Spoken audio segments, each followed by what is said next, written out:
I'm Cullen Coker, and I'm the Battalion XO at the University of Mississippi, Army ROTC.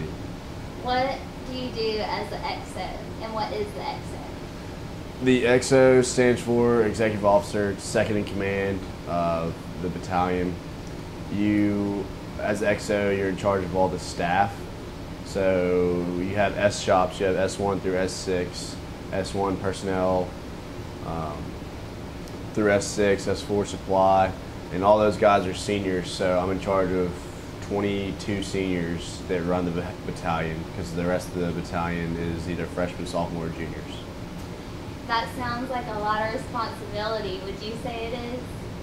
Yeah, it's a lot, but I mean, the work gets distributed among the entire staff, so nothing's too centralized. Give an example of your normal daily routine. Well, we usually have PT that starts at 6 a.m. Monday through Thursday. You get up about 5:30 and go to PT. We have a battalion formation, and then from there you go to class. You have an RTC class that's usually an hour and a half, and then you have military lab starting at 2 o'clock going until about 5:30. Does ROTC take over any of your weekend time? Yeah, usually not, but twice a semester we'll have a field training exercise. We go out to a military base or a military camp. We go to Camp McCain in Grenada, Mississippi, Camp Shelby, and we prepare the MS3s, which are juniors, for their LDAC training, which is Leadership Development Assessment course. And that happens once or twice a semester. You leave on Thursday, go out to military camp, and come back on Saturday or Sunday usually, and it's just a weekend of training, land nav, and other military exercises. You mentioned LDAC. What is that?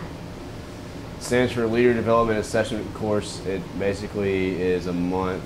There's 29 days where you go out to Washington, Fort Lewis, Washington, and you get assessed on your ability to lead, land navigation, physical fitness, just basically multiple attributes of a military officer. It's basically how they assess you to decide where you fall among the other 5,000 or so ROTC cadets that are going to be graduating the following year, going to be commissioned as lieutenants.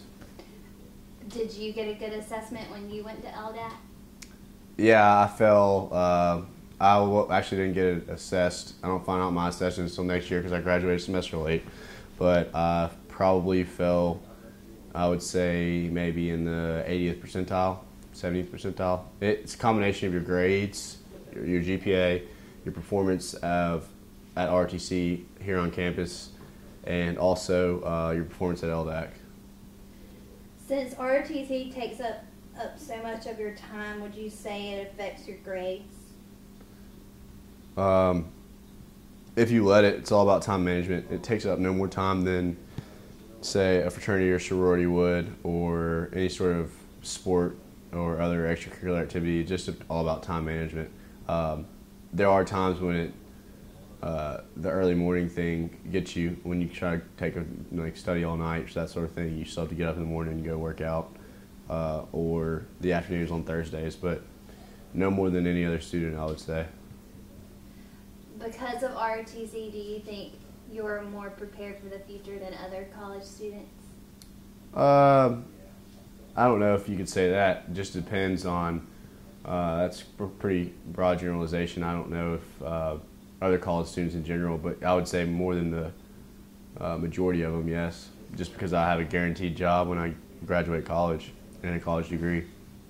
So what do you want to do after college? Well, I really don't have much of a choice for the first 4 years. I'm contracted to work for that. I have signed a contract to serve 4 years active duty in the Army, and then after that, I'll have 4 years in inactive, and I'll just, I'm an Arabic major, so I'll plan on doing something with that, or possibly work in supply chain management for a company. Just depends on what I do in the military and what job opportunities there are 4 years from now. So you said you're an Arabic major. How does that affect your career in the Army?